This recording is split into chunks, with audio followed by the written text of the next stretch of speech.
So bonjour, Tansei, good afternoon, and my name is Nathalie Kermoal. I'm the director of the Rupert's Land Center for Métis Research, and I'm also a professor at the Faculty of Native Studies. The Rupert's Land Center for Métis Research is housed at the Faculty of Native Studies. So I would like first to start by respectfully acknowledging that we are located on Treaty 6 territory, a traditional gathering place for diverse Indigenous peoples, including the Cree, Blackfoot, Métis, Nakota Sioux, Iroquois, Dene, Ojibwe, Saulteaux, Anishinaabe, Inuit, and many others whose histories, languages, and cultures continue to influence our vibrant community. So we will officially start the conference with a blessing by Maria Campbell, and I will ask Maria to come towards us. Thank you. And Maria and Elmer have accepted to be our elders throughout the conference and to guide us throughout the conference.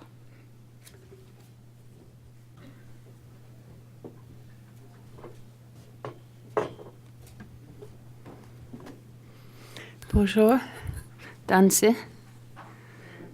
Mio ehten taskiwa kepeitohtean karas odanistagi wikian. I'm really happy to be here, and this was once my home. It's the home of my daughter still, and it's good to be back. I feel very honored that I'm doing this and that I'm sharing this with Elmer, who's a really old friend of mine. By old, I mean I've known him for many years. So we're both relatively young. The traditional way that I follow is Cree, so I'm going to do this in Cree. And I was just telling Elmer and Tony that Harry's probably in the rafters someplace, so we have to remember that. Haukiumagati peitsugein en an askumtan. Ikuke pemioasukumagisa kauhiak. Kamia kanot. Emiosik matsuan. Emiosika kiogaya kepektimagemiak. Kuitsim nkakanoematsik. Joasim snanak, nosim nanak, nkehtem nanak, kahyo, kannakatayakok. Kamyopayako muuta, kape, maamawatsimajakawa, nstes naanatuski unkakitotak. Haun kawiaski kenenaskumten, ikuhkemionakuhtsekein witsihenaan niistä naaneksikais, kaispaminkeakota. Haunohkom notokoa tajohkan kistäminä kenen askumten. Kuitsemten kapewitap miahkuuta. Atuske unuma kawi tuottama katsimuna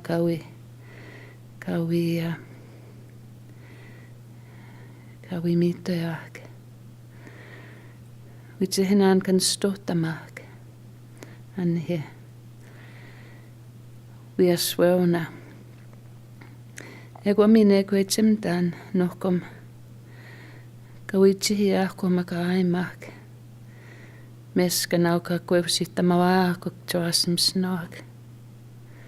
Vitsihenaan eokunekkamamtune maahkukuuta. Ego viohakatuskaahkuk. Hauminan mossomakki ookanewa pieks kuatemakakan uhtame kistoomina kenen askumtnao. Nesta voimiaasikuutta kapepihtä kuemmakahke kuetsemtakok. Haunuhtaui. Pe kan voimnaan pektimakeimnaan. Peassa voimnaan. Situskaunaan ota kajaak. Hau. Kenen askumten. Hai.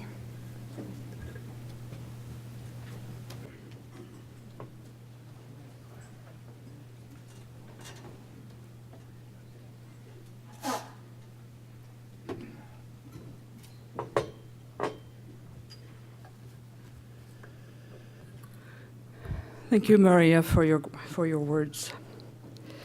So I would like to extend a very warm welcome to all of you, presenters and participants in the room, but also the ones who are out there throughout Canada and watching us. Since the whole conference is live streamed, so people in different communities are actually watching us right now, and will be watching us today, tomorrow, and the day after, which is wonderful. I would like also to say that I welcome you on behalf of the Rupert's Land Centre for Métis Research, but also on behalf of the Rupert's Land Centre for Métis Research Executive Council. In April of 2016, the Supreme Court of Canada ruled on the Daniels case. While the ruling of the decision seems simple, Métis and non-status Indian are Indians under Section 91(24) of the Constitution, meaning that they fall under federal jurisdiction. We know that it has far-reaching consequences, and it is those far-reaching consequences that we decided would be at the heart of this conference. Daniels, in and beyond the law that we are hosting today, in partnership with the Faculty of Native Studies, the Provost Office at the University of Alberta, the Métis Nation of Alberta, the Rupert's Land Institute, and Métis Treaties, led by Larry Chartrand at the University of Ottawa, will explore themes such as identity, membership, and university registration, to name just a few. The idea was to move away from strictly legal analysis. It doesn't mean that we're not going to hear about the jurisprudential challenges, but we wanted to move away from strictly legal analysis in order to look more closely at the social and political impacts of this important Supreme Court decision. I am excited by the possibilities the conference will bring in the exploration of the different themes outlined in the program. Two of the Rupert's Land Centre for Métis Research mandated research areas are contemporary issues and developing research and analysis capacity on current topics and general policy areas. The conference is the perfect forum to start a dialogue and to explore these social and political implications.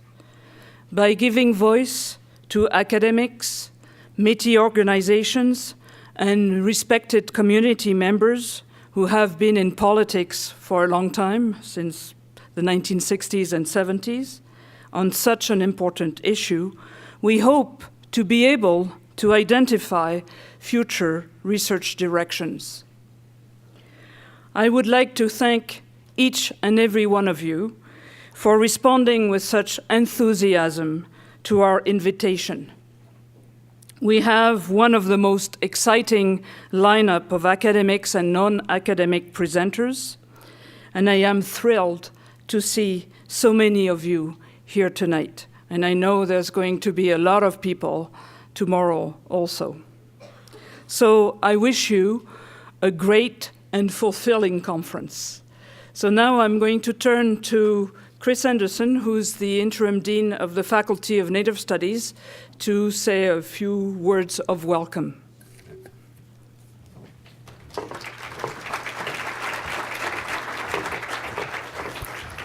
Hello, everybody. Thank you very much for coming. As Nathalie said, this is both a really important event, and we were blown away by the enthusiasm with which people responded to our calls when we put it out there. As she said, I'm the Interim Dean of the Faculty of Native Studies. She told me to keep it short, and so again, I just want to give a warm welcome to let you all know that we worked very hard on this conference. We think it's going to be a very exciting couple of days, and we hope that you feel the same way after a couple of days. So thank you, and best of luck, everybody. Thank you.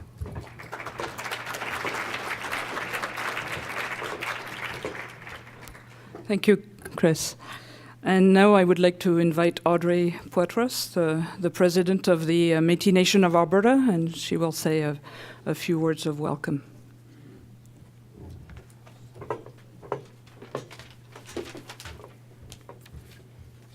Thank you very much, Nathalie. Good evening, elders, friends, and family. I am pleased to bring greetings on behalf of the Métis Nation of Alberta and to welcome you all to our wonderful city of Edmonton, to our wonderful University of Alberta, and to the Daniels in and Above the Law Symposium. I hope that we all find the next few days very exciting, very knowledgeable, and most of all encouraging as we learn what the Daniels decisions means from an academic, from a political, and maybe from lots of other aspects as well.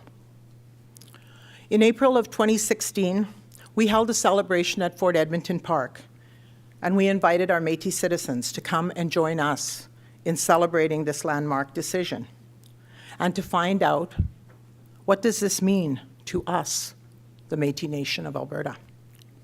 We invited lawyers, Jason Madden as an example, to come and give a briefing on the Daniels decision, and that was clearly from a legal perspective. So it's good to see that the Rupert's Land Centre for Métis Research has taken the initiative to explore the Daniels decision as well and provide more of an academic perspective. I believe this landmark decision signals the time has finally come for the federal government to sit down and negotiate a new relationship with us, all Métis, based on its constitutional responsibilities. For generations, the governments have ignored and neglected its relationship with Alberta Métis. It is this denial and neglect that makes the Daniels case such a, as I want to say, game changer for us as Alberta Métis. In saying that, I believe that even though I can't be here for the whole conference, I am traveling to Ottawa to sign a historic memorandum of understanding in advancing and achieving reconciliation with the Crown on behalf of the Métis Nation of Alberta.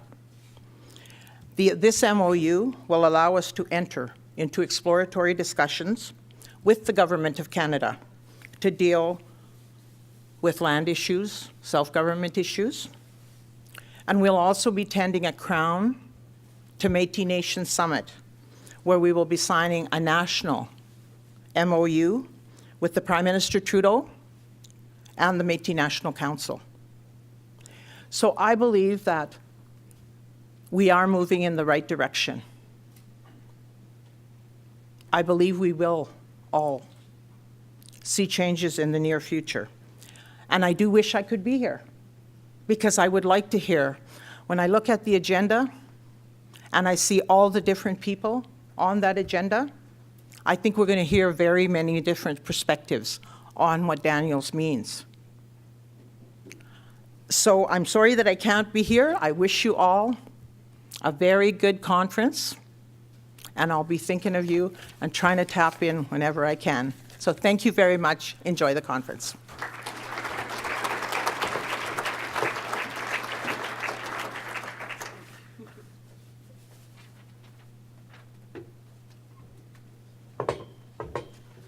Thank you, Audrey.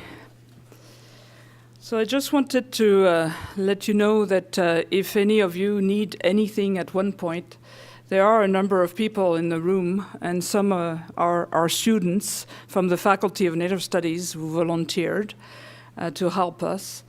You can ask either Chantal and I, because that's what the Rupert's Land Centre of Métis Research is, two people. And apart from the Executive Council, of course. And then our students, which have been, I'm really appreciative to the fact that they gave their names to be volunteers for the next 2.5 days. So I really appreciate that. So I'm going to turn now to our keynote speakers, and we're very, very lucky today to have 2 of them. And we felt, when we thought about the conference, we felt that Kim Tallbear and Chris Andersen together would be dynamite. And so I'm sure we're going to be blown away. And but also because we felt that together they would be able to bring 2 conferences that would complement each other. So we will start with, what we'll do is, like, Kim will be talking for 30 minutes, and then I'll present Chris, and he will be talking 30 minutes, and then we'll take questions, because we felt that it probably would flow better doing it this way than having questions after each presenter. So Kim Tallbear, Dr. Kim Tallbear, is the author of Native American DNA, Tribal Belonging and False Promise of Genetic Science. She is an associate professor at the Faculty of Native Studies and also the Canada Research Chair in Indigenous Peoples, Technoscience and Environment. She is a founding advisory board member of the Summer Internship of Indigenous Peoples in Genomics, based at the University of Illinois Institute for Genomic Biology, and a decolonial bioethics faculty member in the program. Dr. Tallbear is a citizen of the Sisseton Wahpeton Oyate in South Dakota.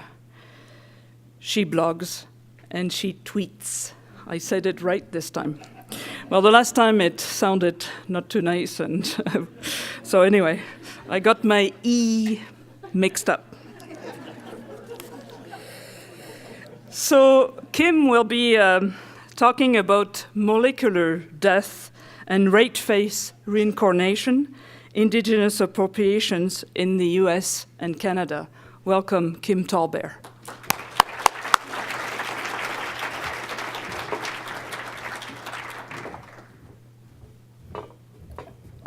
Thanks, Nathalie. You pronounced my tribe right, too. Hardly anybody ever does that. Good job. I grew up in Flanders, South Dakota, in the Flanders-Santee Sioux reservation, but we're all related between those 2. I'm just going to do my stopwatch here. And start.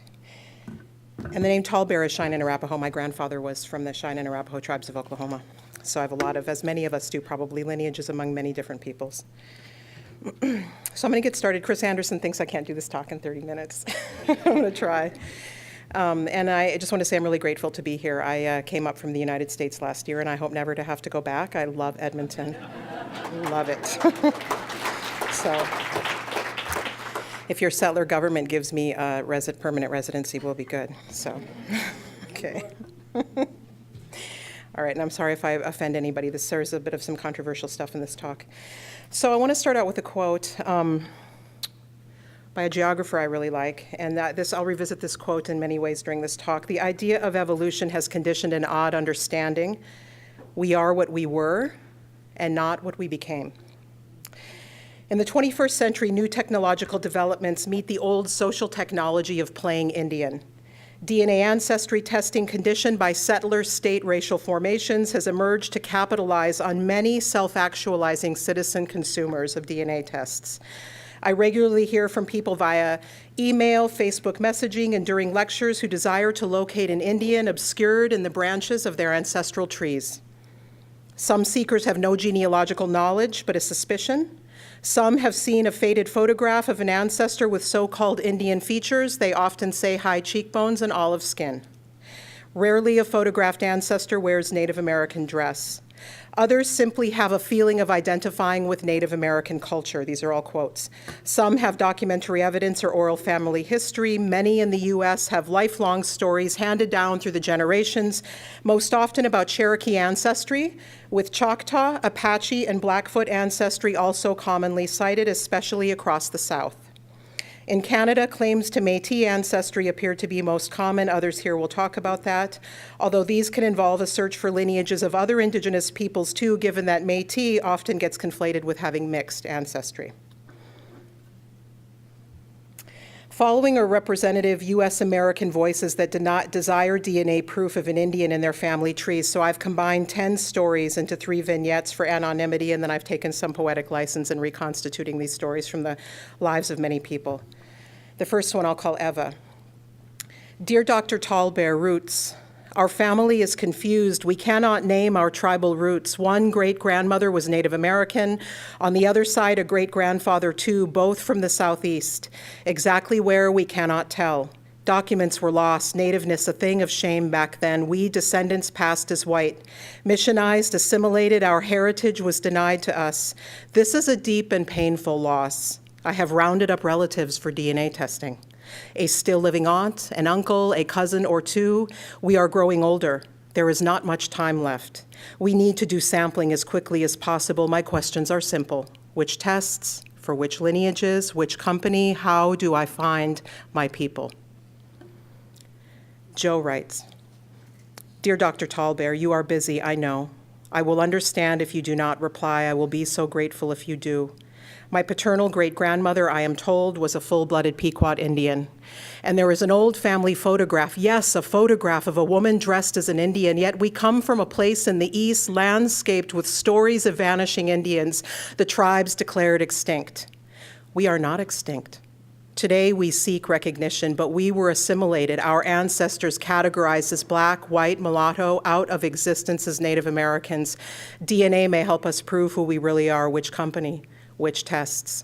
I would be so grateful. June writes, My Indian soul has awakened. People would ask when I was young, are you an Indian?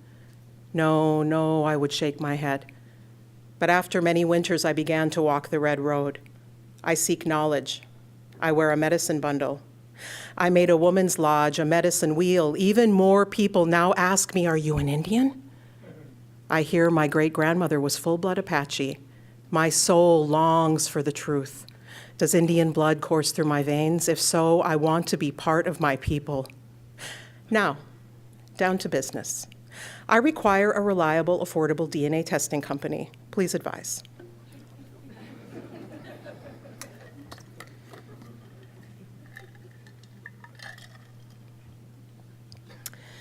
Recent instances of white people claiming Indigenous identity in Canada illustrate similar settler colonial efforts to define indigeneity in ways that rely too much on lineal biological descent and which attend too little to Indigenous people's own more collectivist definitions. Please note that I am uninterested in defining which non-Indigenous people fit the category of settler and which do not. There are vibrant conversations in both the US and Canada that debate the applicability of the term to non-racially privileged non-Indigenous groups. There are no untroubled definitions of settler. Instead, I focus on settler colonial state and cultural hegemony, which all of a state's citizens are capable of shoring up at some point. I see non-Indigenous racially disadvantaged citizens as potentially complicit in settler colonial, i.e. white appropriations of Indigenous resources, such as DNA-informed identity claims. Cheryl Harris's critical race theory analysis from a really important 1993 Harvard Law Review article called Whiteness as Property, and bear with me through this legal theory, shows that the power to define race categories and regulate racial practices is inherent to whiteness or to being white. In Indigenous studies, we can see that a white settler state potentially interpolates non-whites into that same nationalist project. Harris argues that property and race developed strong links in the US-American context. Accordingly, so-called modern or European natural and moral orders constituted Indigenous peoples seen as not property owning, as incapable of developing in a manner similar to the modern industrial state. In fact, Harris argues that whiteness and property became so strongly linked that whiteness itself became a form of valued property that accords those who possess it rights and privileges that the American legal system defends. These include the right to control the legal meaning of group identity, including the identities of others, for example, Black and Indigenous peoples, whose racialization and subordination as other were necessary to solidify the exclusive parameters of whiteness. If whiteness and the property and privileges it claims are to be defended, whiteness must assert the right to define those who are not white and who therefore should not access its privileges. White U.S. lawmakers codified slavery, anti-miscegenation, segregation, and race-based land tenure rights. They defined the white-black race line in the U.S., which mandated that a person is classified as Black if they have one Black parent or grandparent. For example, Barack Obama has a white mother, but cannot be seen as white in a land with the one-drop rule. That rule ensured that the maximum number of Black people could be enslaved for the economic benefit of whites, and it excluded Blacks from full citizenship and full humanity. Social contact, real or imagined, and attempts to pass as white have historically come at great personal risk to Black people living with both state and rogue white enforcement of the race hierarchy. Infamous former Spokane, Washington NAACP official Rachel Dolezal's prerogative to self-identify as Black, despite having two white parents, might be the apotheosis of the white privilege to define and change the categories we live by. Likewise, Indigenous people in the U.S. have had our tribal identities enforced by whites and the settler state they control. In the late 19th and early 20th centuries, federal lawmakers decided which Indians had become white and assimilated enough to be designated as private landowners. Unsurprisingly, these categories were then used to shrink the number of Indians and collectively held tribal land bases. That freed up a lot of excess land for white settlers to claim. At the same time, white governmental agents had strong ideas about who was sufficiently Indian to constitute a tribal member. The first tribal registers delineating who is and is not Native American were developed for the sake of white people's land management. Today, the U.S. government and its anthropologists, attorneys, and historians ultimately decide the standards of ethnic and historical authenticity of tribes, weighing from disciplinary standpoints evidence of cultural and political continuity before federally recognizing our tribal governments.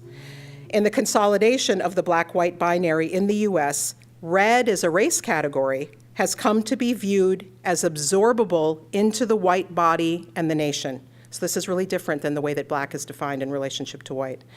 This makes appropriating Indigenous biological and cultural patrimony ethically possible within a settler state.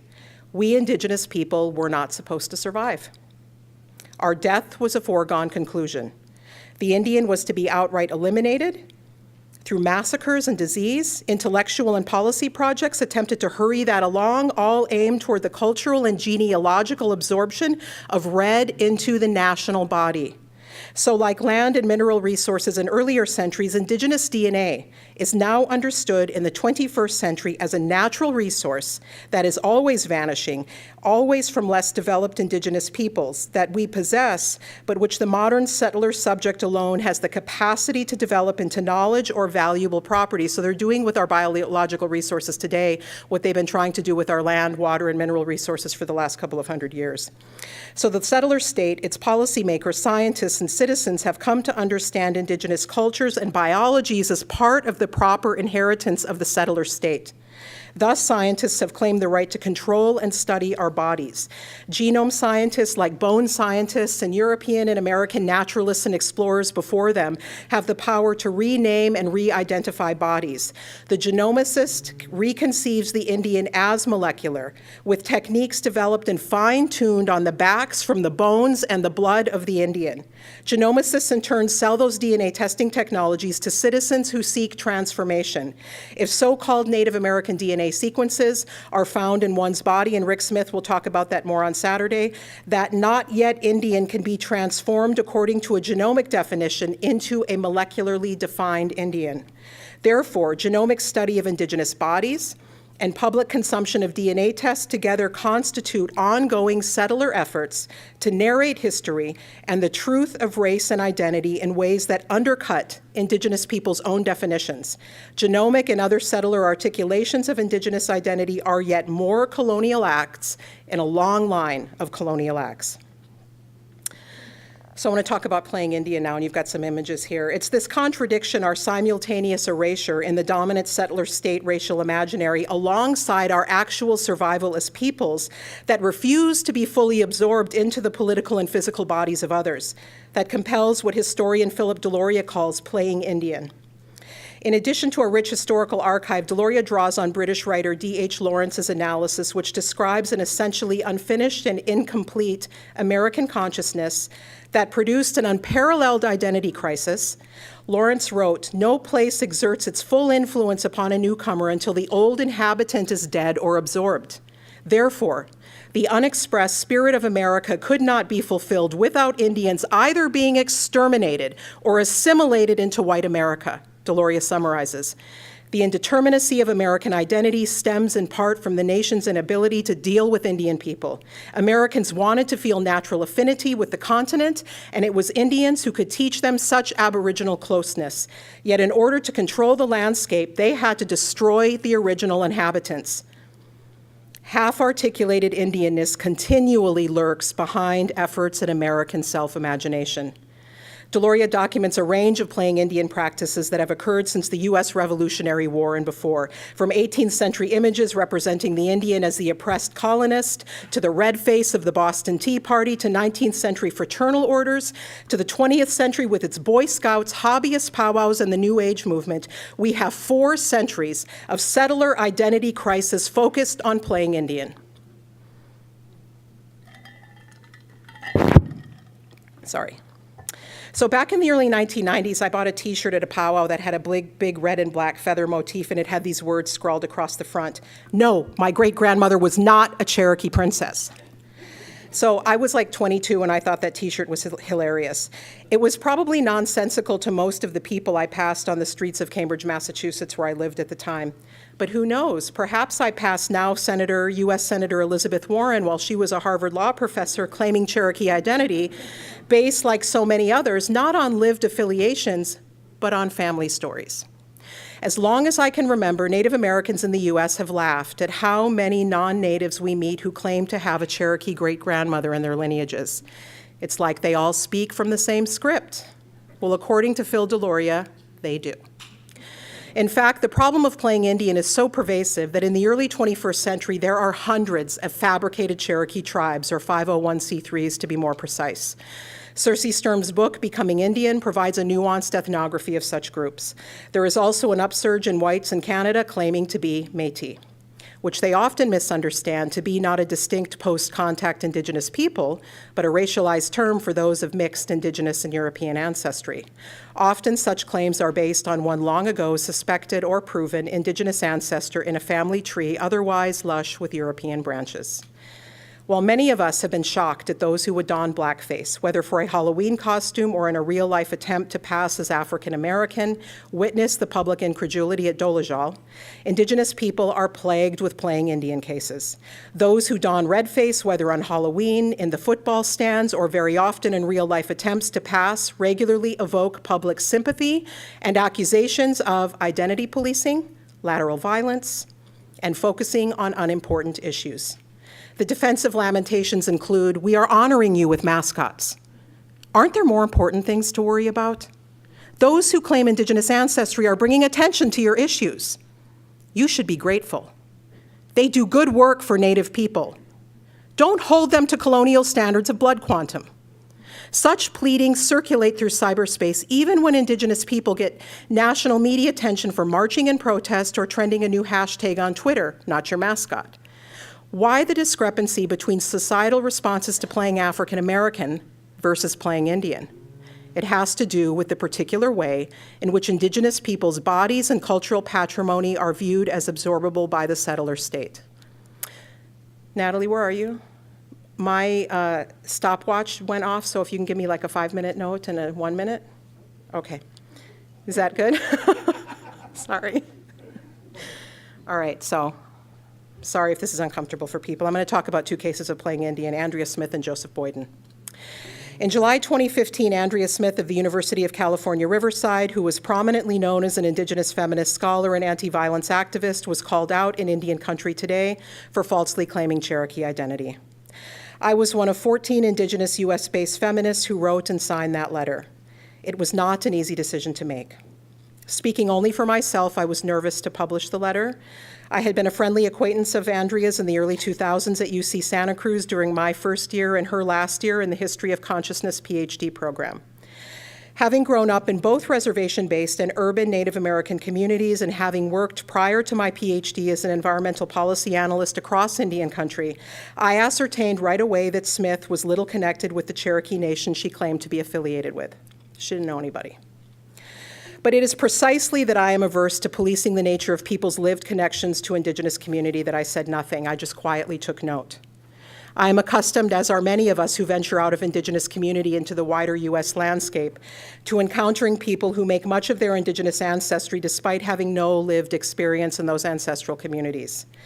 Years later, in 2011, I heard from respected Indigenous studies colleagues who were closer to Smith than I had been about their frustration and sadness at her shifting ancestry claims and her failure repeatedly when challenged to account for her unsubstantiated stories. In fact, Andrea persisted in claiming or allowing others to describe her as Cherokee for decades, despite Cherokee Nation genealogy experts tracing her ancestry to non-Indigenous people alone, and despite her being confronted in person and privately by colleagues, friends, and Cherokee Nation officials. I had only suspected her of being unconnected, not of fabricating history. I was shocked, but I should not have been. Such incidents are too common. It was 4 years after I heard the whole account before Andrea Smith's story came into the public light. The reason that many of us in Indigenous studies declined to address her identity claims publicly was not only that it was personally painful, but also because we thought that the Cherokee Nation's sovereignty was being violated first and foremost.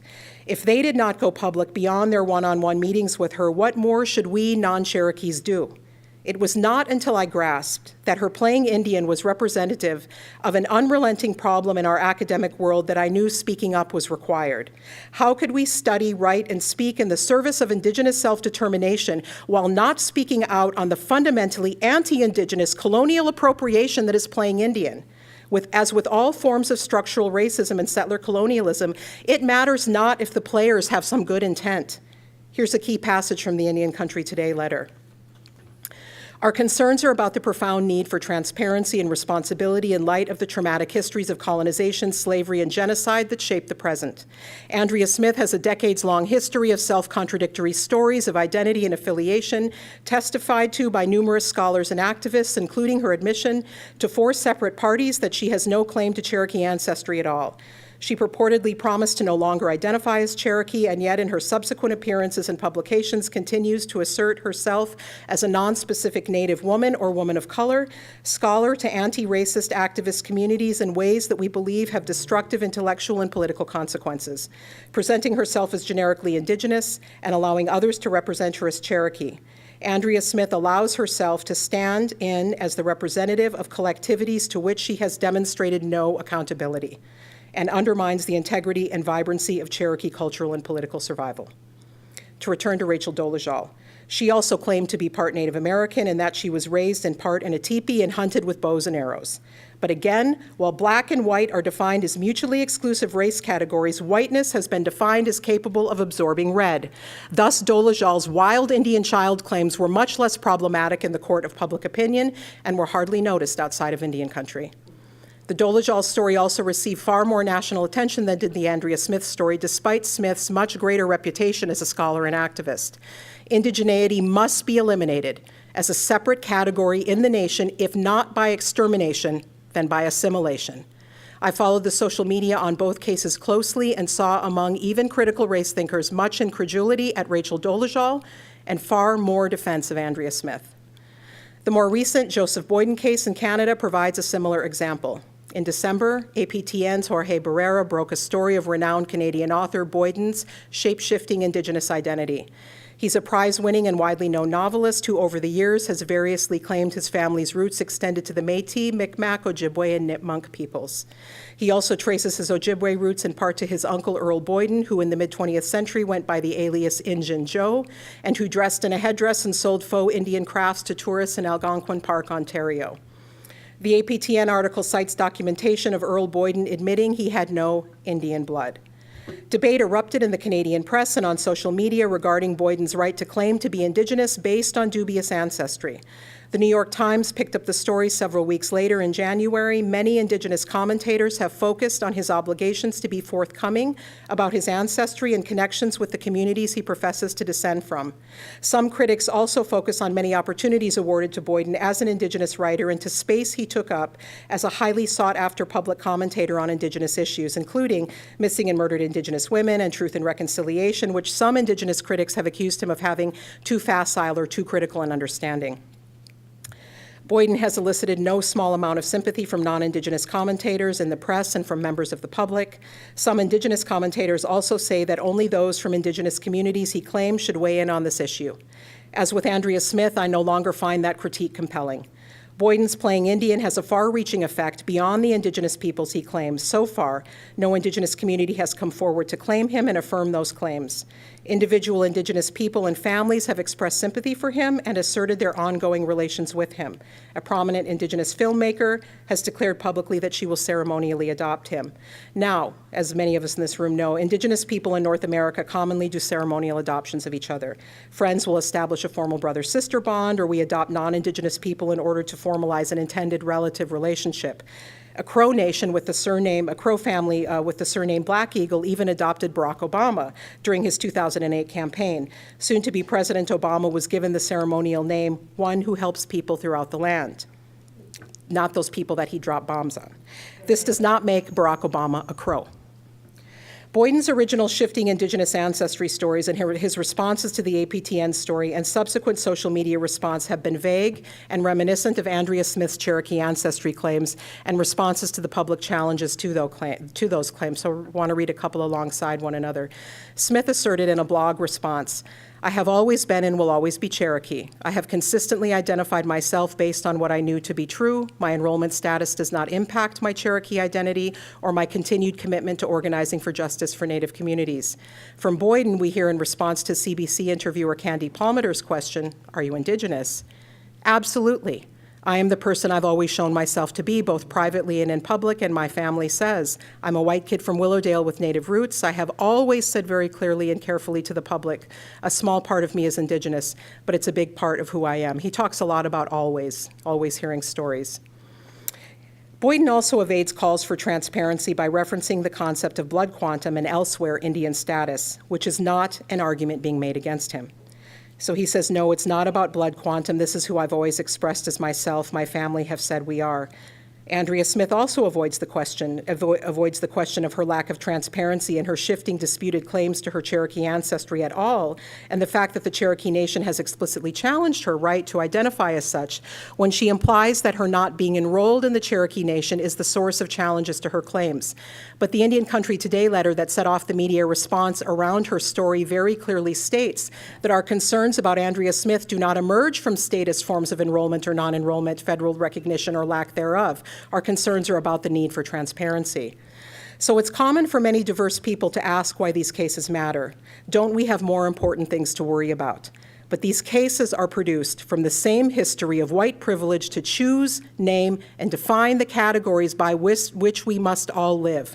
Claiming the right to define Indigenous identity is one more colonial appropriation in a long line of acts that have dispossessed Indigenous people of land, water, grave goods, including bones for anthropological study, and even our very blood and DNA, which is now claimed by science. All of these dispossessions are justified to build the settler state and its institutions. These are not simply misguided individuals or people exercising their individual rights to define as they feel. Boyden's and Smith's definitions of Indigenous identity reveal a settler mode of thought, and their responses to Indigenous people's challenges to their claims attempt to deflect attention from much more substantial charges of making absolutely unfounded claims to ancestry and Indigenous affiliation.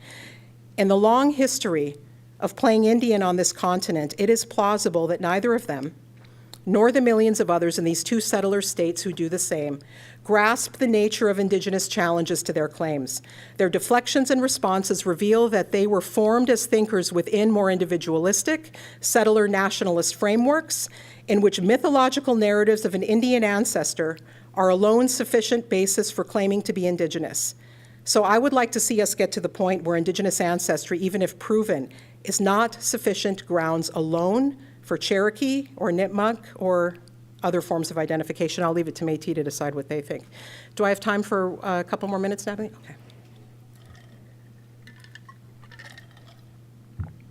Okay. So why are we not what we became?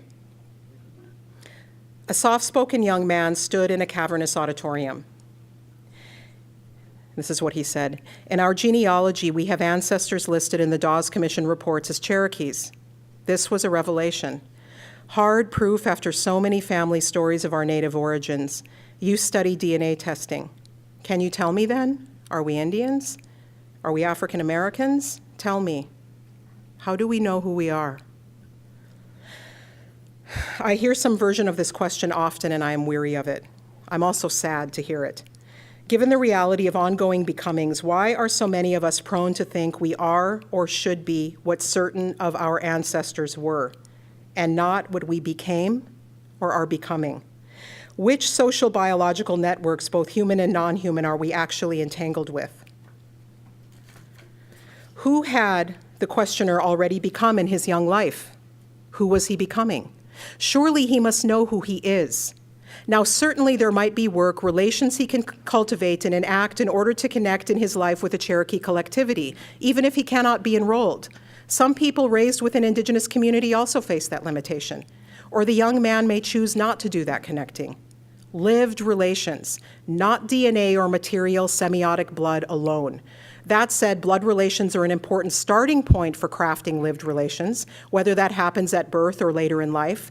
So when I denounce blood fetishism, it's not to say that blood does not matter at all, but rather I reject genes or human biological descent alone being made to stand for much more complicated sets of social, material relations that happen all the way from the cellular level to the street level, to the galactic level, for we are materially connected, not only to humans, but to non-humans on this planet and to the star people beyond this planet. If one places overwhelming emphasis on Indigenous blood as a connector to peoples, that seems to miss the point of what it is to ever become as an Indigenous person in relation to the collectivities, both human and non-human, from which our peoples derive. Perhaps instead of we are what we were, we should consider more seriously that we are what we become. It is then our responsibility to keep becoming, to work with, to relate with, but in ways that are mindful when settler colonial inheritances, including the capacity to play Indian, are claimed. In his January 27 interview with Candy Palmater on CBC's Q, Boyden revealed the collectivity with whom he has become a human, the collectivity with whom he takes solace in a time of stress, and it is not an Indigenous collectivity. He says, I am as much from the land as I am anything. Our family, so much of them has ended up back out in the land where we are from. This is who we are. We are as much grounded in the land as anyone, and that is a big, huge part of who I am. My mother, after all these years, finally said to me, the voice is the land. My voice, your voice is the land, and the land is God. We've come out of these holidays feeling stronger and knowing even more that we're grounded in who we are and where we say we come from. And I'm in no way ashamed to continue to say that I'm a white kid from Willowdale with Native roots. Now, there's no reason to be ashamed of his big, loud, raucous, beautiful Irish-Canadian Catholic family. Those are all descriptors he used in the interview. His invocation of shame, like his invocation of blood quantum, deflects attention from the actual challenges he faces. Boyden's Indigenous critics are not asking him to be ashamed of being Irish-Canadian and Catholic. They are asking him to be accountable for the Indigenous voice he has claimed, the space he has taken using that voice, and the stories he tells about who he claims, some of which have no demonstrable basis in truth, save for a white supremacist settler state will to claim every last thing within the realm of Indigenous control. As for the land, he makes what I think is a problematic claim of settler ownership when he says we are as much grounded in the land as anyone. This is a clear moment of his settler desire to belong in this place, desire that clearly conditions the will to play Indian. On the other hand, it is possible, and I think desirable for settlers and other relative newcomers to take account of the agency of these lands and waters and our other than human relatives who have lived since time immemorial upon these territories. It is possible and desirable for non-Indigenous people to try and belong respectfully to these places. But respectful entanglements on this continent preclude appropriating Indigenous peoples' voices, narratives, and identities. Thank you.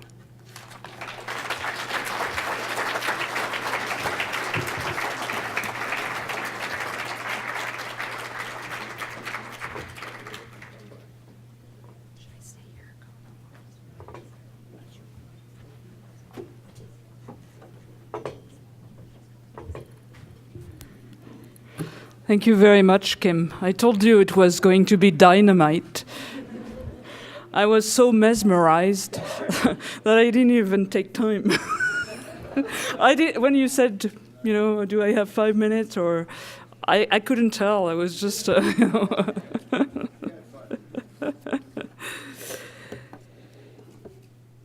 So, as I said earlier, we decided that Kim and Chris Andersen would be like talking one after the other, because we felt that both their talks would complement each other. Dr. Chris Andersen is Métis, originally from the Parkland region of Saskatchewan. He has a PhD from the Department of Sociology from the University of Alberta, and he is also a member of the Faculty of Native Studies in the same university. He is the former director of the Rupert's Land Center for Métis Research, and he's currently the interim dean of the faculty. Dr. Andersen is the author of the book Métis, Race, Recognition, and the Struggle for Indigenous Peoples, which was published by UBC Press in 2014. He is the editor of the journal Aboriginal Policy Studies, and he was recently named as a member of the Royal Society of Canada's College of New Scholars, Artists, and Scientists. So Chris will be talking today about Daniels versus Canada, beyond jurisprudential interpretations, what to do when the horse has left the barn. So we're going from molecular death and reincarnation to horses and barns. Welcome, Dr. Chris Andersen.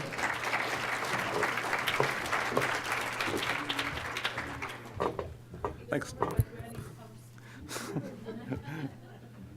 I'm equally mesmerized by listening to Kim talk, and so I've gone after her a couple of times, followed her in terms of speaking a couple of times, and I'm always, when it's my turn to speak, it's like, oh, holy smokes, I got to speak now after having sat and listened to her for the last half hour. So I just need to find my tool. Oh, thank you, Chantal. That was excellent. So I'm going to break my talk up into 5 different sections today. Normally I read my talk. I didn't used to read my talks. I used to do PowerPoint, what I'm going to do tonight. But every time I give my talk, when I did it by PowerPoint, everyone would come up to me afterwards and tell me how funny I was, but nobody would actually engage with me in any of the theoretical stuff that I had done. So then I quit that, and I went to just reading out off a paper for the last 10 years, and then nobody said anything about me being funny. But I got good questions out of it. So I was going back tonight because I wanted to make it kind of translate it into a broader idiom than I normally speak in. So hopefully you both think it's funny, and also you have some good questions afterwards. So as I say, I'll break it into these 5 different chunks, and we will go through it.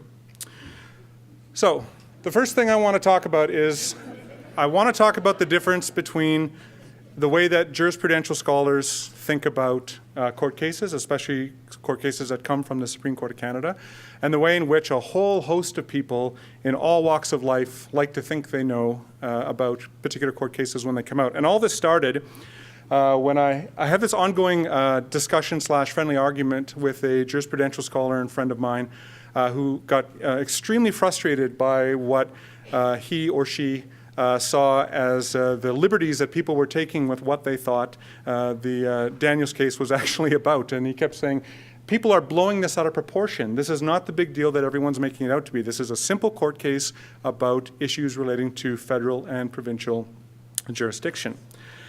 Which I thought was really funny, because at that point there'd been 5 or 6 op-eds in various national newspapers.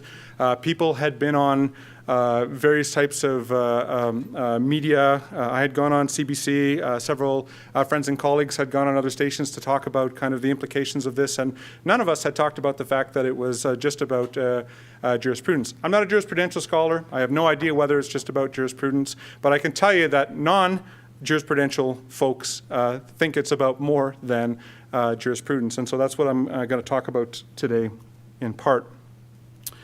So what's interesting to me when we think about the courts, not just in Canada, but any place in liberal democracies where the courts play a large role in adjudicating cases that come before them, is that we think about this idea of the courts as being a roadmap. We think about law as being a roadmap. I'm using law here, but I'm talking specifically about the courts today. It doesn't matter if you know where that is. It's here, but it's neither here nor there, even though it is here.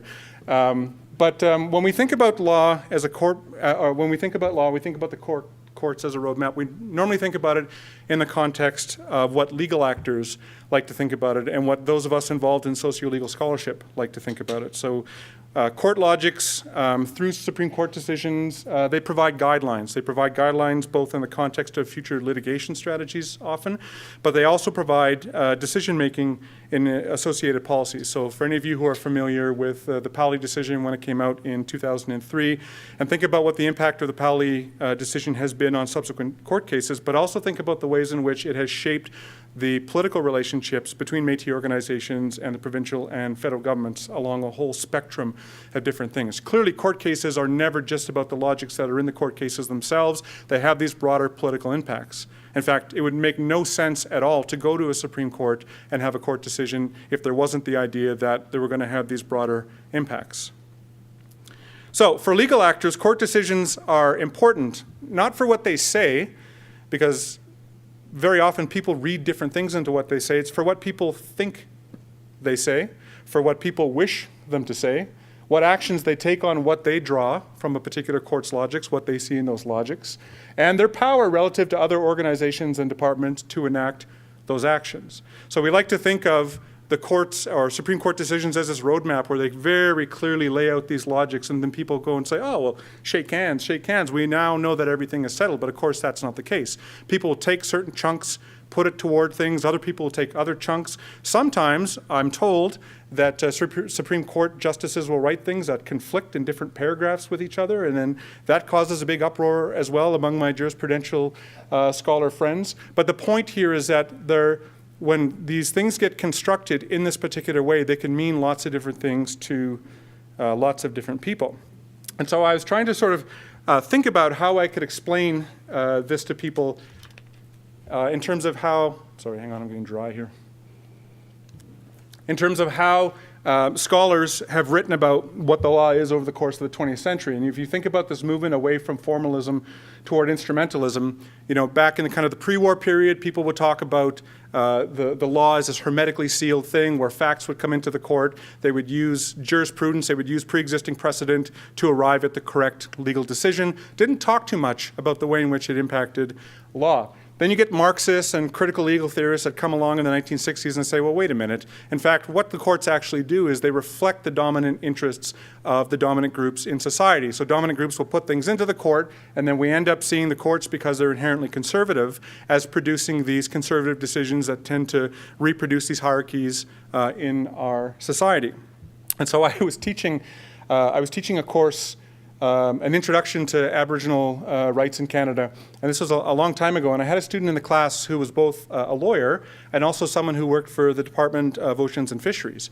And so this person I was talking with said, yeah, but that's not true. That doesn't work either of those ways. What do you do if this happens, that happens, blah, blah, blah, blah, blah. And so we had sat down and had a discussion about, well, what do you think it actually looks like? And at the end of the discussion, I went home, and with my very limited ability to draw things on a computer, I came up with this.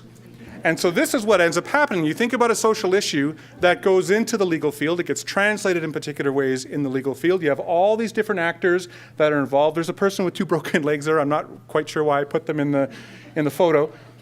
You get these things that get translated in particular ways into the field, and then they get translated out again back into society. And there's this kind of this broad pixie dust that gets sprinkled around in all these different places. Because when courts say things are true, more often than not, people who don't know very much about courts tend to think of them as true. And they tend to think of them as being unencumbered by all the different ways and all the different forms of power, like racism and sexism, colonialism more generally, that we attribute to other things. Somehow, the courts are seen as being immune to that, or at least more immune to that.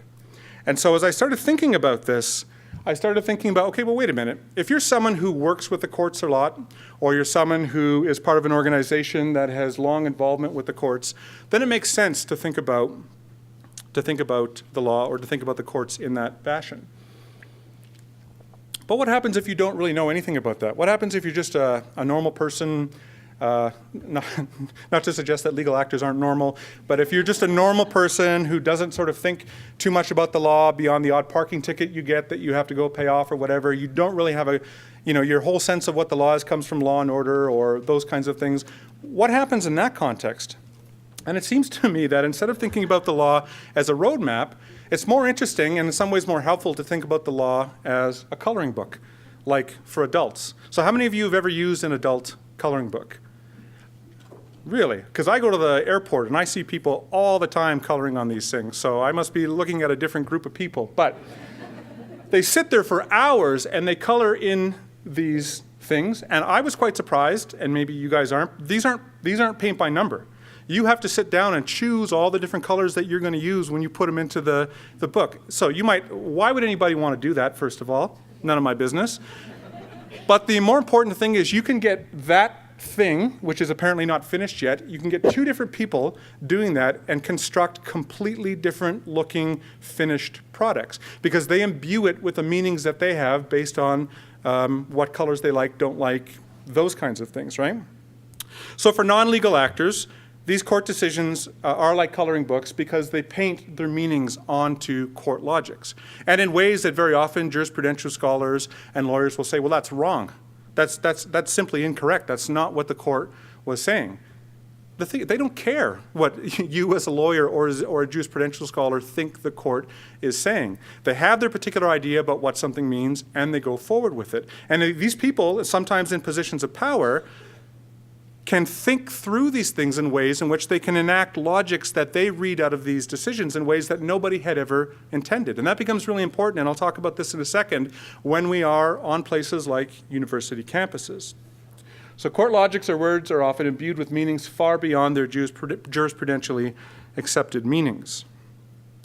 And I love this picture, this painting by Pablo Picasso, the portrait of Ambrose Villard, because one of the things I really like about it is when you look at that painting, what do you see? This is not a trick question, but what do you see when you look at that? Sort of an older gentleman with a beard, eyes downcast, and what looks like the top of his head exploding. Give or take, right. But if you look close enough at that, and if you look at the way that Picasso has painted that, there's none of that. That's something you're drawing in the relationship that you have with these images or with these different shards as they've been constructed. And I think for jurisprudential scholars and people who are involved with the courts, they often assume a certain interpretive community, as you have to in order to be able to make sense of things, in ways that people who aren't involved in the courts don't assume. And this becomes really important, again, when you start to see the way in which the meanings, the cultural meanings and the cultural power of court decisions and law more generally scatters out into the rest of society. So, like all of us, legal actors refract broader social and cultural meanings into court logics, right? So they say they have a particular thing that they think is unfair and they want to get it solved. They don't write a factum that says this is unfair, I want to get it resolved. They look at the particular chunks of previous court cases that they think they can tie in, they construct a particular logic, and they fashion that logic in a way that they think, well, I really want A, B, C, but I'm probably only going to be able to get A and B, so I'll just put A and B in there and push that forward. So it gets refracted through, and then the court decision gets constructed. And then it gets refracted out. But the thing for non-legal actors is it doesn't get refracted out like this. It gets refracted out more like that. So you get all these different meanings that are literally just running across different parts of society. And I'll talk about this when I get to it in the talk, but it becomes really interesting to think about the way in which people who evidently know nothing about law, that know very little about jurisprudence, still become very heavily invested in what they think a particular court decision has to say. So, those not legally trained can still read legal texts in ways, but they read them in ways that are not apparent to legal actors. And we're deeply invested in the legitimacy of courts and their logics, right? This is one of the things that you can rely on when you go to the court, that you either get a decision that becomes a decision that goes across the land, or the court decides not to hear it in the last instance.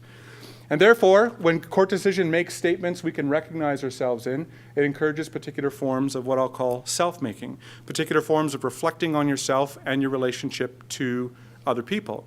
And this is something, if any of you were online, on Facebook or on Twitter when the Daniels decision first came out and saw the maelstrom of discussion that happened in the online forums afterwards, and all these different Facebook pages and all these different Twitter discussions, you start to see all the different ways, the ways in which people were constructing their identities through the chunks of what they saw coming out of those court decisions. Now, you can say as a jurisprudential scholar that that's not what the court decision was about, but the horse has left the barn by that point. And I think by the time the first discussion came out about the first national story that got written in a newspaper about how this was really just a jurisprudential decision, there was already 6 or 7 other stories that had been put out about how this was a game changer, how this was a sea change, all these different things. And the thing is, it could be both, because these are both different interpretations of what this might mean, and those different interpretations then have to come together in a room at some point to have a discussion and to work that out.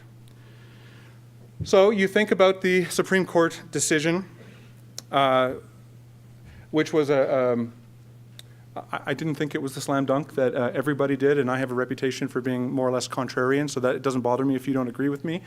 But one of the things that really annoyed me about the decision was the way in which they constructed Métis as being of mixed Aboriginal, non-Aboriginal ancestry in ways in which other Indigenous people weren't.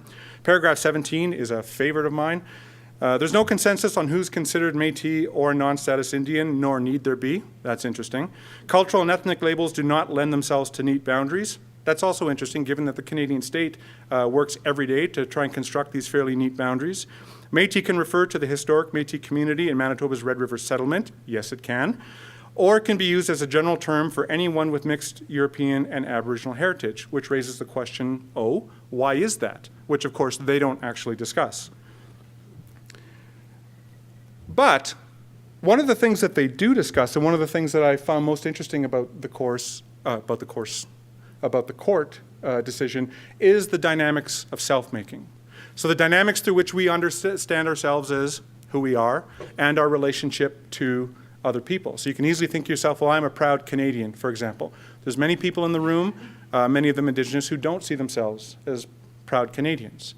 But when we think about this idea of self-making, it's important to think about, in a modern context, what the dynamics of that look like. And there's 2 features of modern identity making that become very important to the way that people think about these things. That how we self-identify is the most important dynamic in the context of the larger dynamics of identity making. And Kim talked earlier about this, talked about the way Joseph Boyden identified as whatever the hell he identified as. Andy Smith identified as Cherokee. The idea of self-identification becomes this key moment through which identity gets substantiated and authenticated. And we know who we are, and thus we're always who we say we are. I wrote a book a couple of years ago that probably 45 people bought, but in that book I made an argument about the fact that the book was about the fact, I was curious why so many people self-identified as Métis when they weren't.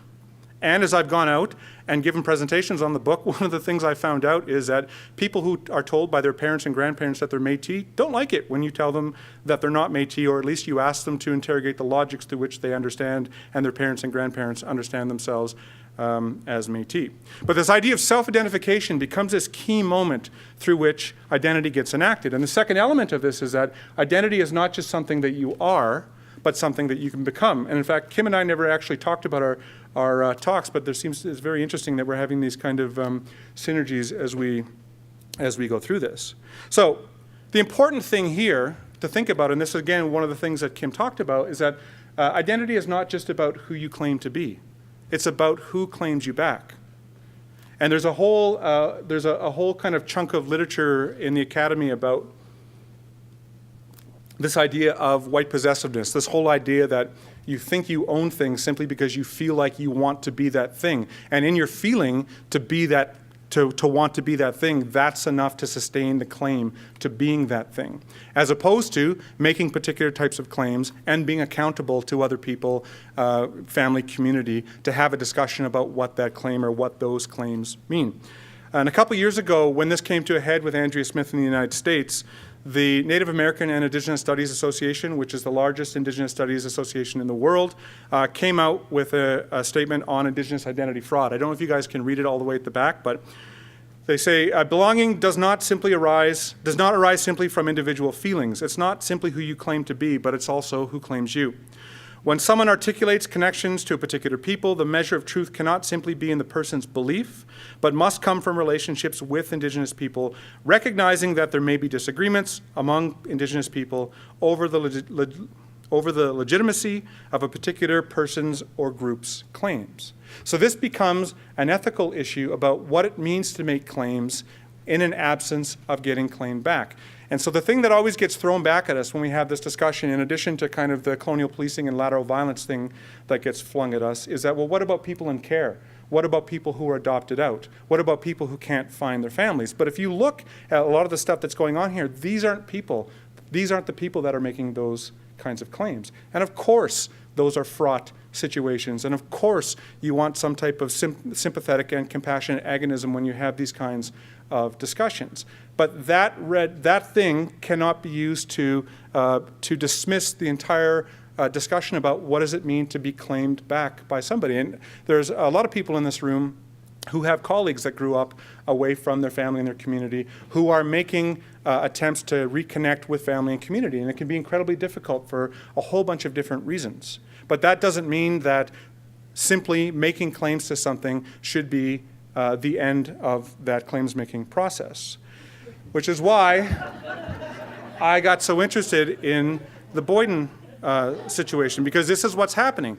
People are making claims, they're not getting claimed back. And there's a deep ethical issue here, because when you're making claims and not getting claimed back, you are actually preventing the ability of Indigenous people to make ethical claims making and to make ethical relations with themselves and their family and their community. And it doesn't matter whether he's done good or great stuff for the Indigenous community.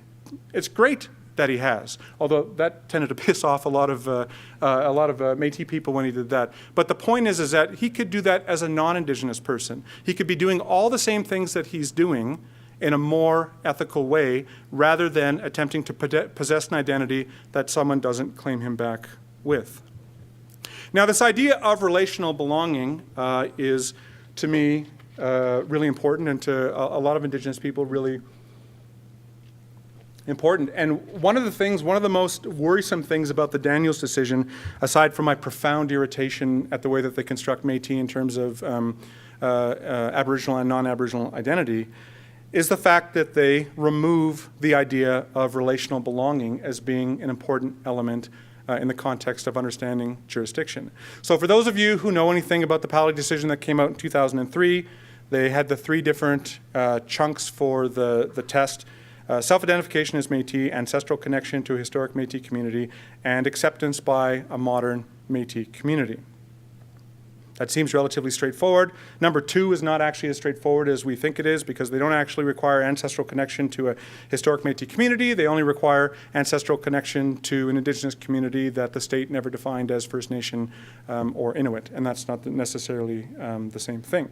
But in the Daniels case, the court argued that there is no principled reason for presumptively and arbitrarily excluding them, Métis, from Parliament's protective authority on the basis of a community acceptance test. And that's terrifying. If you no longer need some type of attachment to a contemporary community, then what else is there? What is this possessive claim to identity that doesn't require you to get claimed back? And what are the processes through which you might actually do that? Now, you might think, well, that seems pretty difficult because I can't imagine making claims to being Indigenous in a way that doesn't link to family.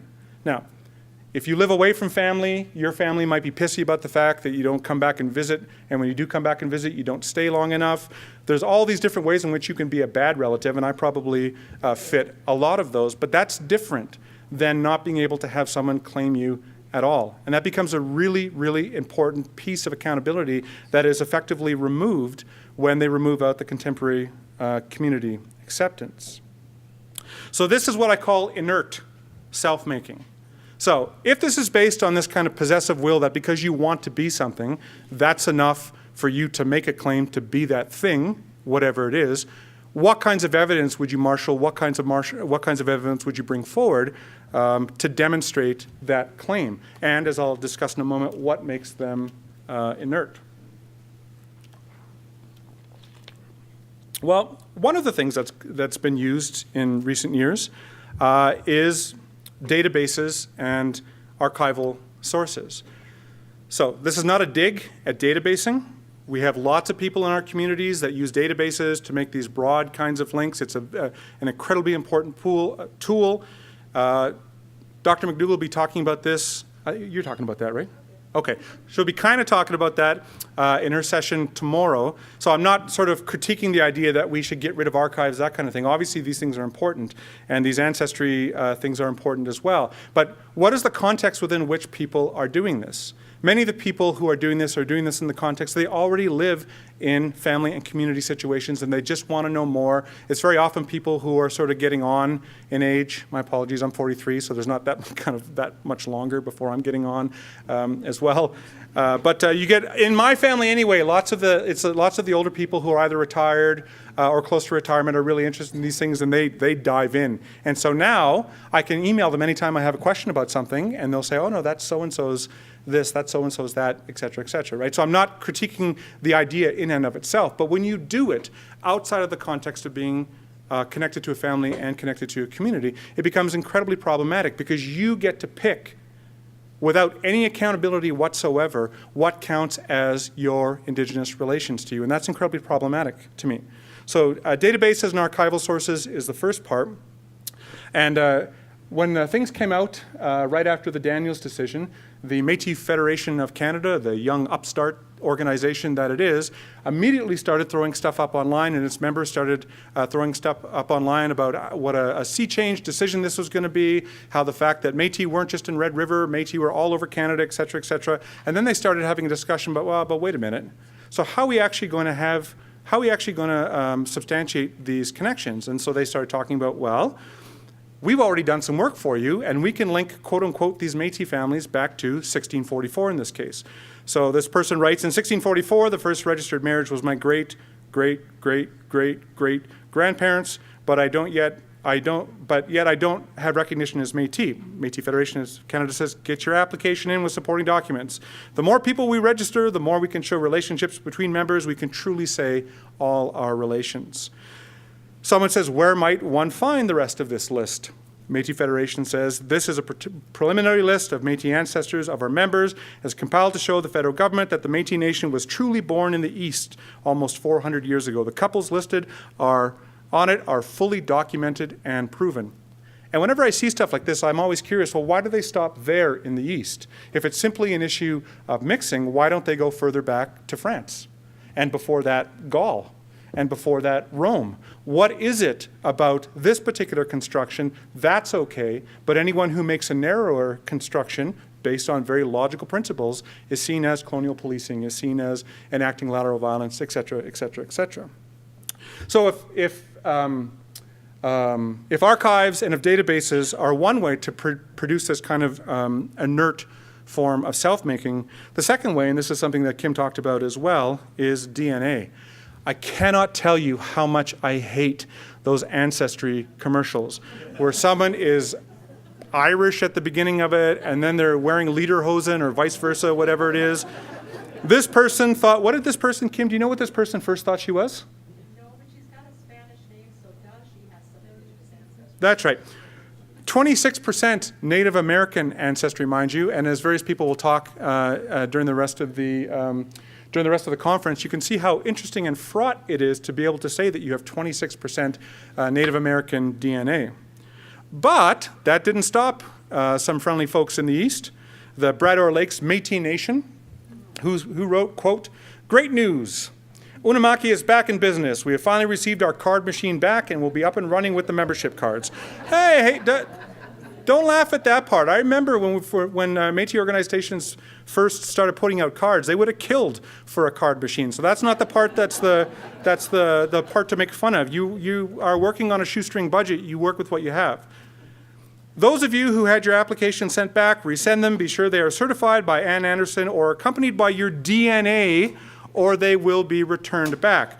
Just a reminder, if your 2015-2016 membership dues is not paid up, be sure to update your dues by the 14th to remain in good standing. So you see the way in which DNA now comes to count, however the hell it is that they use that to construct Métis identity. Jess, are you talking at all about that in your talk? So Jessica Kolopanic will be talking about that in her talk. But this becomes, again, this new form of inert self-making. There's no accountability. You can just make these kind of claims and go forward. And by the way, I don't have to be an egotist to know that I'm sure there are folks in the East who are watching this by Spreecast right now who are in their little rooms madly on their computers or their little iPhones talking about how I'm whatever. I'll see once I'm done here. But to bring this around by way of conclusion, the thing to keep in mind is if you're a jurisprudential scholar, if you're someone who's a legal actor who is interested in these kinds of things and who has a fair amount of what I'll call juridical literacy, just because you are part of an interpretive community where you know kind of what the reasonable and unreasonable things is, it doesn't mean that there aren't a whole schwack of people out there who are going to draw a whole bunch of different meanings from these things, and they're going to invest in and inculcate those meanings into a broad range of areas. I just saw a little while ago that I think it was the city of Toronto that recognized Toronto as traditional Métis territory. What? And so these things, the cultural power of law is not something that can be contained by what its jurisprudential interpretations are. It has a way of kind of getting outside and, like those rabbits, running away, especially if you're not very good at trapping or hunting. And with that, I will end right precisely at 30 minutes. Thank you very much.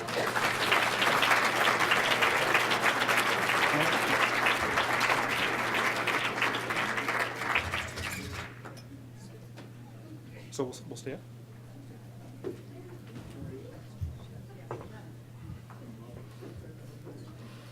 Well, thank you very much, Chris. I love those rabbits. They're beautiful. They're tasty too. Yeah, they must be very good, yeah. Okay, so we're going to turn to questions. So we have like around 20 minutes of questions, and so who wants to try?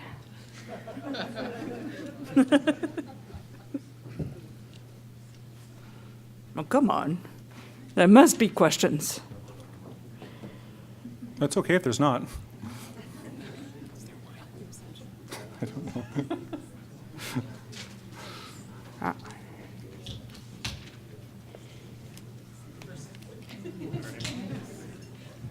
That was a great talk, guys. I guess my question is, in some of the communities I work with in northern Alberta, what we're seeing now is a lot of Métis people who became First Nations either through Bill C-31 or Bill C-3, And now they're finding their children no longer can qualify to be First Nations, and so they're applying back for their Métis status, generations down the line. I'm just curious what your thoughts are on that and where they fit in this whole big mix of things. Well, for me, and this is not by way of critique of any of the stuff that our Métis or provincial organizations have done, but for me, when the Cunningham decision, I see no necessary difference between, if we believe in the idea of dual citizenship, and we do in many different contexts, I have no problem with someone being both First Nation and Métis at the same time. If the issue is around double dipping, then it seems to me that if we put as much effort into making decisions about how to make those two different legal distinctions correlate with each other, that would have been a more productive use of our time than attempting to split what are very often the same family into these different legal categories. I'm not sure how much that actually answers your question, but to me there's a distinction between the cultural constructions and legal or juridical constructions, and those sometimes make very hard bedfellows.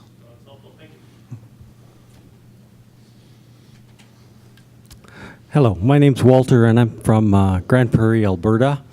When I look back on my own genealogy, I see a long history of our people, a Métis marrying Métis in the community or from outside the community.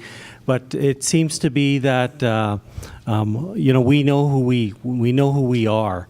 My wife is from the Northwest Territories, and she is a band member under C31. One of the things I guess that would concern me, I guess, as we're having these discussions with government, is that we don't have any limitations on our community and our ancestry. Because I believe, as I look back, our community was always carrying on and undertaking its traditional ways, moving around the country, different parts of Canada, and different parts of the West, even before the provinces were here. I guess as I look to the future, how do you see our identity being defined, and how, not in, I guess, deterministic requirements, but in sort of a way that people can hold on to as time goes on, even as these negotiations take place with the federal government? Oh my God. That's a good question. Maybe I'm asking too much here, but what do you think would be a good way to kind of define I that? actually remember having a discussion with you, if you're the same Walter as the last person I talked to on Twitter about these kinds of issues, and thinking through what are the complexities through which these things are going to have to traverse as they get managed in the future. I don't have a good answer to your question about what identity is going to look like. What I do know, and this may not answer your question, but it's going to be the answer I give anyway. What I do know is that we shouldn't be looking to the courts for validation of who we are. I mean, normally the only people who can tell you whether or not you're Indigenous is your relatives. And so all these people looking to the various court decisions about, oh, look, we are now being validated in the courts.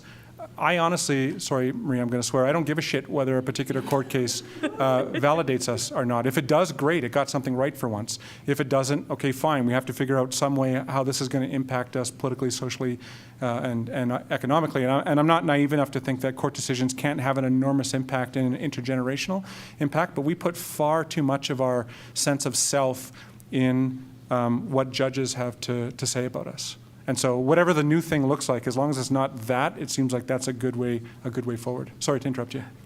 Well, no, I just wanted to say thank you. Oh, thank you. Mike Test, Jack Boucher, Buffalo Lake Métis Settlement, and I heard that you don't really give a shit about the court cases that just been had. But I guess the question is, with regards to the cases that have been won, I guess we can look at it as an evolution of Métisism throughout the land. So the question is, what do the main parties, what is hoped to be a gain with regards to the evolution of Métisism the way it is now? Well, I suppose from my perspective, it's not like there's a huge amount of choice, right? So the Métis more or less collectively made a decision to enact the courts as kind of the main strategy to push forward to try and gain meetings and concessions from various levels of government. Courts, it's not that I don't give a shit about the courts, it's that I don't care whether court cases construct a notion of identity that fits with my family. In fact, one of the reasons why I wrote my dissertation originally was that looking at all the court cases, I couldn't recognize any of my family in the way that they had constructed Métis people in those court decisions. And that was really important to me because I come from a big Métis family in Saskatchewan. Marie's part of my family. John Arcan, the fiddler, is part of my family. And none of the stuff that they talked about in the courts matched what I understood growing up in that family and as part of that community. So I see them as a necessary tool, but they shape and they narrow things in ways that are not always useful or helpful to us.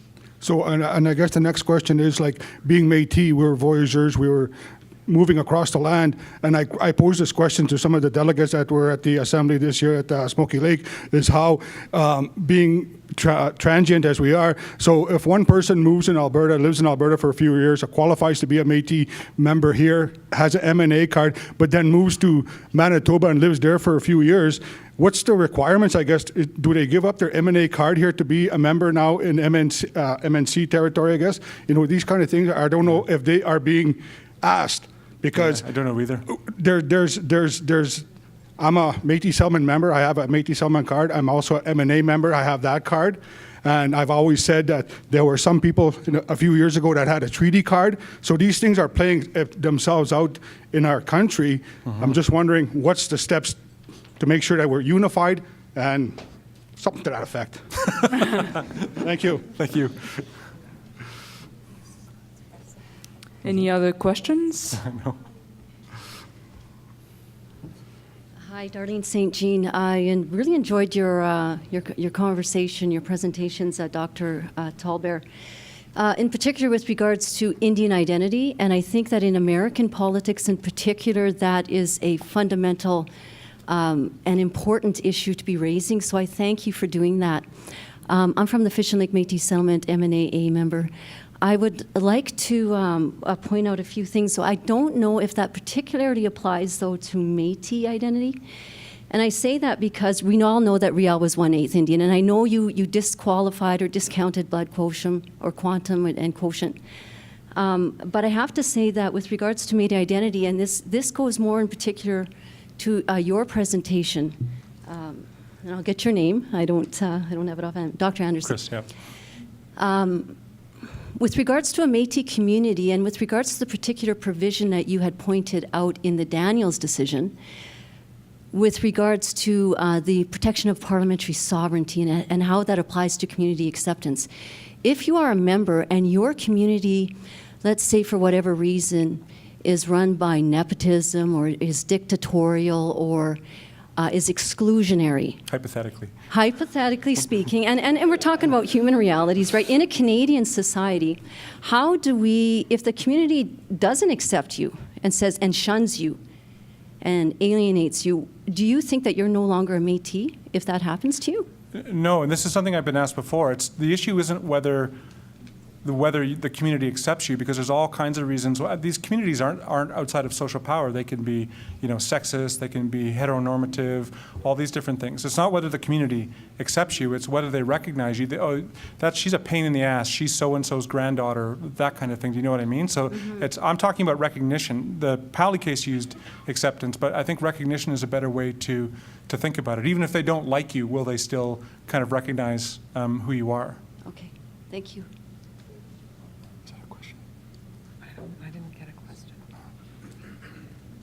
Nobody wants to talk about Boyden, eh?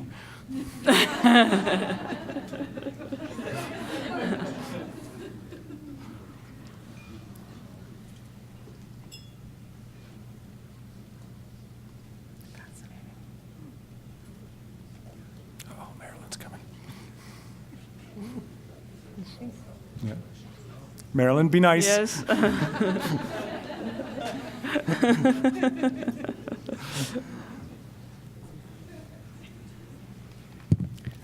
I'm always nice when I'm sleeping. First of all, I'm Marilyn Buffalo, and I want to acknowledge my brother, the late Harry Daniels, who has taken great risks in his life and in his leadership to take on this challenge. And him and I were national leaders in this country and had many bouts. Never in agreement, may I add, but always we come to an understanding. And that is, and I encouraged him. And I said many things, but one that I said, I remember mostly, was that, you know, Harry, between you and I said, you and I are going to be long gone, and this will be discussed. I said, I advise you to add your son's name to this litigation. And he disagreed with me. And I said, no, Harry, come on. Look at the history. Just look where we've come, how far we've come, and maybe we got a lot more way to go in order to get our rights recognized. And I'm very grateful for my ancestors for having known my history. Both of my grandparents, my grandfather was one of the founders of the Métis settlements of Alberta, Joe Dion. My mother's name is Cecile Therese Dion Buffalo. And my grandfather on my father's side is John Tatusis, who dedicated 53 years of his life to treaty right advocacy in this country, and in fact, this continent. And I have never had an identity crisis because I was raised by loving great-grandparents, grandparents, and I never had to choose which one was greater and spoke my language. And I share this because I think this is where we have to go. We have to restore and bring our children back.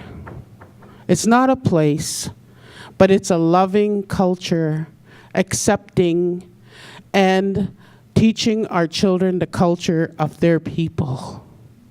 That is our responsibility, I said to Harry. It's not a place. You and I could live in Mars, London, England, wherever we are. But if you know who you are, your ancestors, you know where they came from. It doesn't matter what you do, what God-given talents you have, that you can explore those gifts and give back to the world. And to me, that is the greatest gift you can give your children. And whether it's music, whether it's the arts, the sciences, whatever, the history, do it. And then those generations will have a better chance. I grew up having both an Indian status card and a Métis card. And because I was legally married to an Inuit, that's questionable too. Maybe I was Inuit. And goodness knows when I was doing the consultations with the Inuvialuit Development Corporation prior to that, in the 70s in Northwest Territories, I could have well had influence in changing that law too. So it doesn't matter, you know. I mean, my heart goes out to Boyden. I think that he's exploited us. And our children are so influenced. My grandson, who's 28 years old, came home and he said, you know what a wonderful book this is?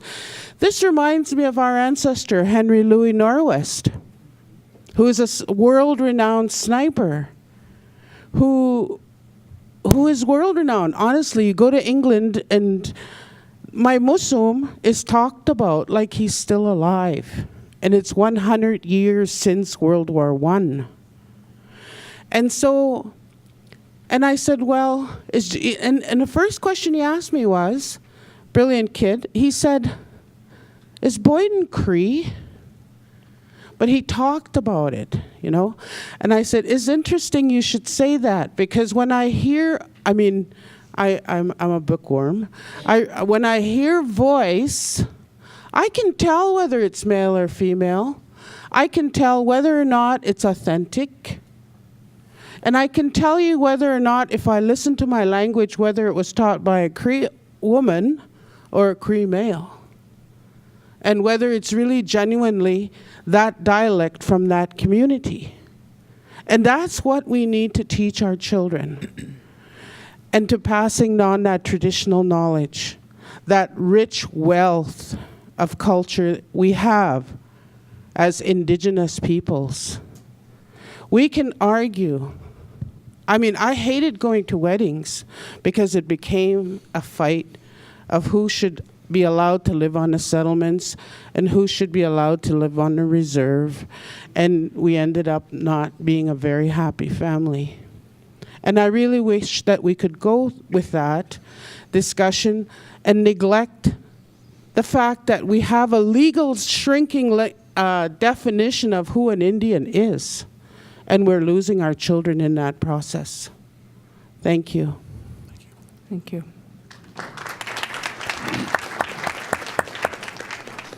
Yeah, Chris, I think the reason why people don't talk about Boyden is because we have a Boyden in our communities. You know, we all have that one person in our community that we were raised with that's probably more Aboriginal than we are at times. And for that reason, we associate with that. But the question that I have with regards to that, I'm a counselor in Buffalo Lake, and the issue that I have is there's set standards, I guess, for us to check. One of the criteria is for a person not to be status for whatever reason. We've had this discussion. Out of the 7 billion people in the world today, a Métis could marry anybody, at least in the settlement, and it's not an issue. As soon as they become or marry a First Nations, it seems like there's an issue. Why that is? Because one of the requirements to be Métis is you have to have Aboriginal blood, or I guess Métis blood, but when you trickle it down, it went down to Aboriginal blood, because there's a change. You know, we have other nations now that are part, not just European. And so that's the thing that I feel is not really talked about, is that there's a transition now. We have other nationalities that are becoming and integrated into our Métis culture. Could they be associated to a Boyden in a sense? Yes, because they don't fit the criteria for the traditional Métis. But these are the things that are really not discussed.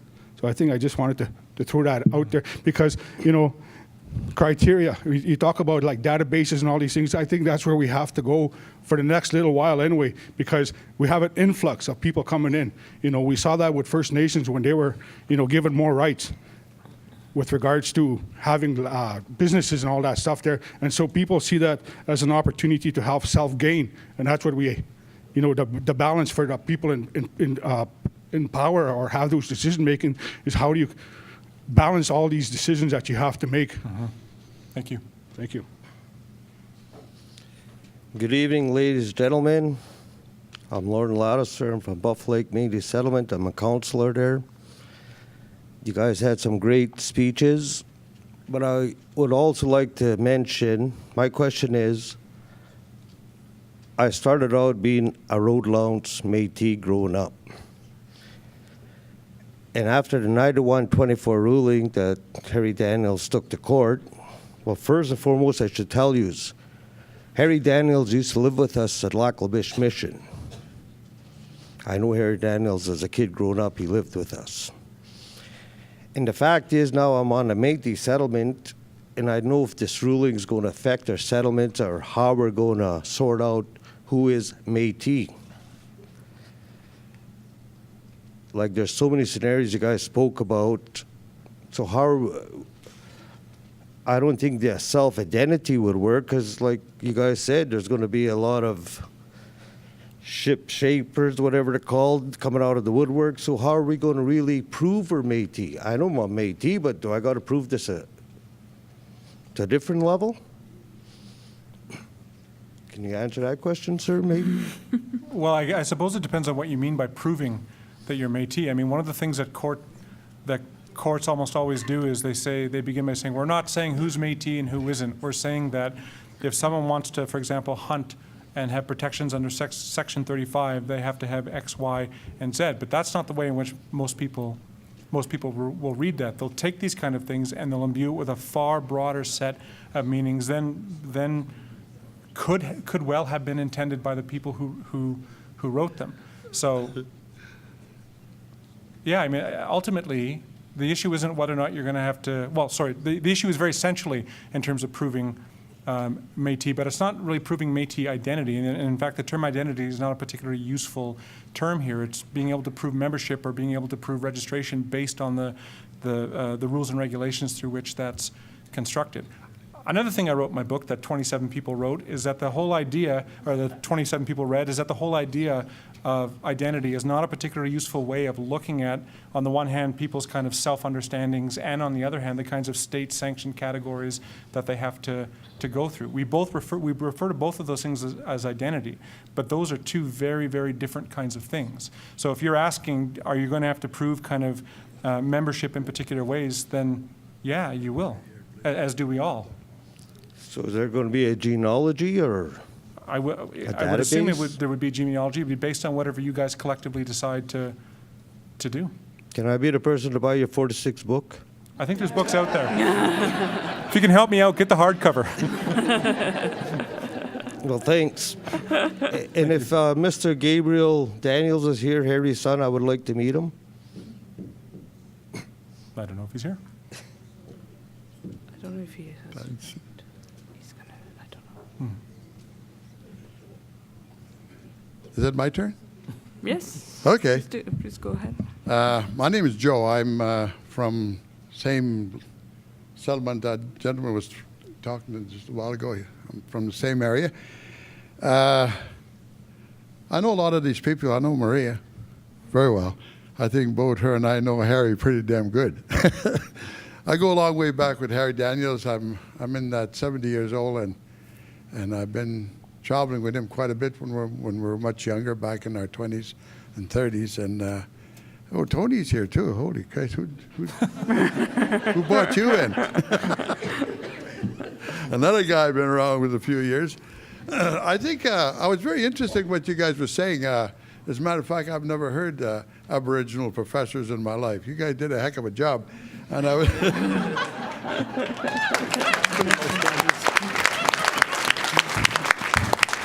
You're not the kind of half-breeds I talk to every day, you know. As boys up north, we kind of use that common language, you know. But, you know, it's something one time, and I'm going to give this credit to my mother. I asked her one day, I said, what's a half-breed? And he pointed at me, you, he said. And I asked him why. Because as Indian woman made half-breed, he says, not the other way around, he said. It wasn't for the Indian woman, he said, there wouldn't be a half-breed in the country, he said. And if you look at it, you know, technically, if you look at it, that's what really happens, you know, because that's how the government set it out. And we weren't necessarily, I don't know if we were happy with that, but we never did question it, you know. Because my mother never went to school a day in her life, and she was one of the most knowledgeable women I've ever known. And she lived with my dad till she died. She was 86 when she died. And all those years she spent living with Métis people. She never went back to the First Nation people. She always lived with Métis people, but she was an expert on Métis. And I think what we're missing out on when we try to understand who we are. And the other thing that makes me think that I would know who the Métis is, if I was walking down the street and you see me, you'd probably say, there goes an Indian, you know, because you know, if I had a nosebleed, there goes the French in me, you know. So when you're talking about Métis work, and I go back and I spent 10 years of my life in this province working for, at that time, Alberta Native Communication Society, and I literally interviewed thousands and thousands of Aboriginal people, both First Nation and Métis people, about who we were and what we were. And there were some very interesting stories. If what's his name there that runs that radio station, if he's around here, he has those tapes I used to do, you know, and I interviewed a lot of Métis people and First Nation people, and I used to ask a lot of questions, and I wish I can get those tapes back so we can listen to them, and because a lot of those people were talking about this particular issue in those days, trying to figure out who the Métis and we know who the First Nation are, and I even say this, you know, if you go to these First Nation reserves, they're full of half-breeds now. If it's by blood quantum, they're just full of half-breeds now. There's no really, I can't see, like in my family there, my wife's family, most of them married out and they married white, but they're still treaties. So how do we deal with this, you know? But I think my point is that over the years that I've spent with Aboriginal people, it's always been the legalities of it, you know? And the governments have been making the decision of who we're going to be and what we are. And that's because they have the last say when you're in court. And I think that's what I was interested in hearing you say, because that's where it's all at. As far as I'm concerned, when I grew up as a Métis, and all my life I've been a Métis. And somebody said to me one time when Bill C-31 came out, did you know you could be a treaty? I says, yeah, I could have been one long time ago, but I don't want to be a treaty. I'm happy being a Métis. And how is that? He says, well, first thing I said, and I always remember this, I had some relatives that looked like Tony, they look white, you know.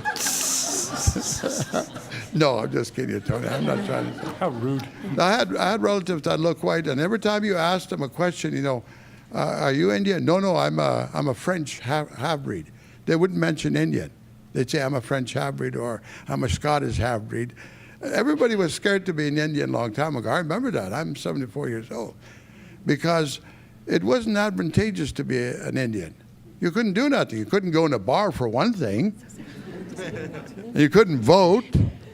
And there's all these things that happened in those early years. And so, you know, a lot of times you had to act white in order to even get a job. So there was all kinds of reasons why we didn't promote this back even in the 40s and the 50s and so forth, because nobody wanted to be an Indian. I remember that. As a matter of fact, my father used to have to, he had a brother-in-law from the First Nation Reserve where we had a farm.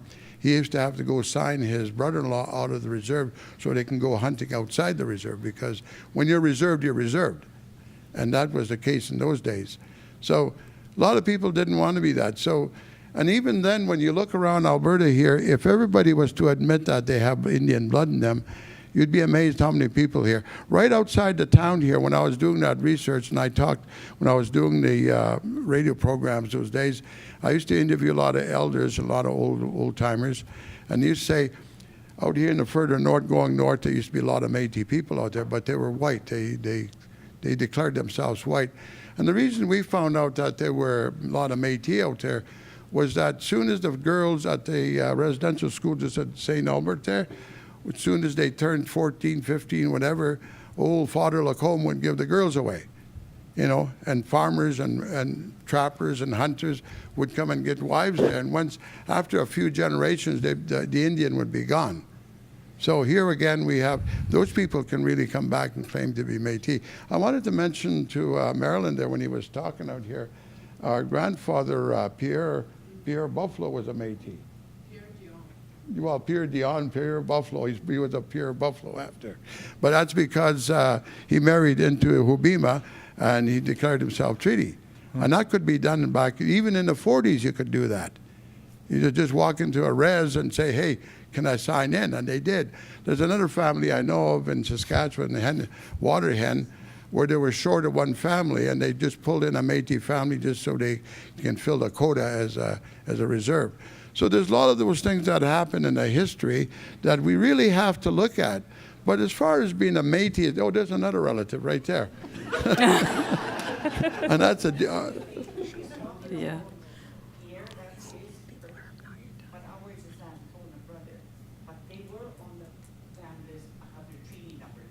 And I'm proud to be a Native.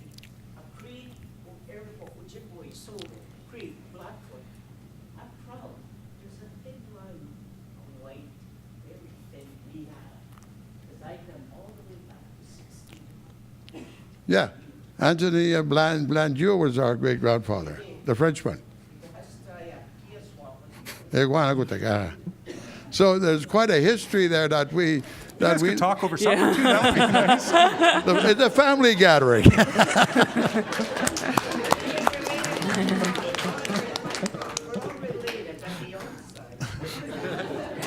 But I think my point is that,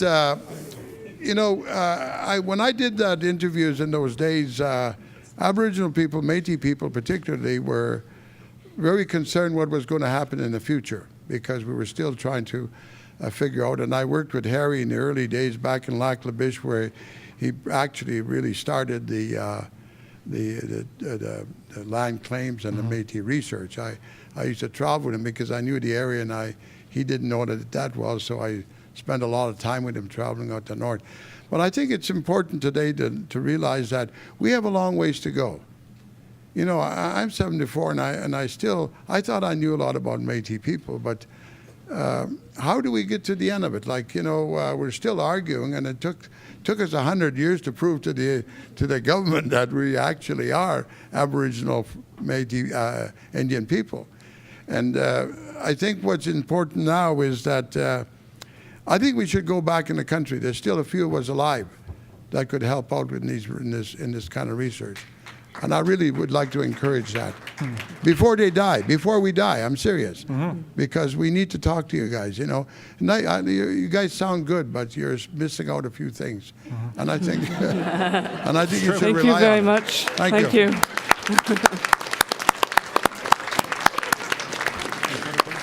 Okay, thank you. So that's the end of our evening, but there's a reception afterwards, so there's going to be refreshments and food.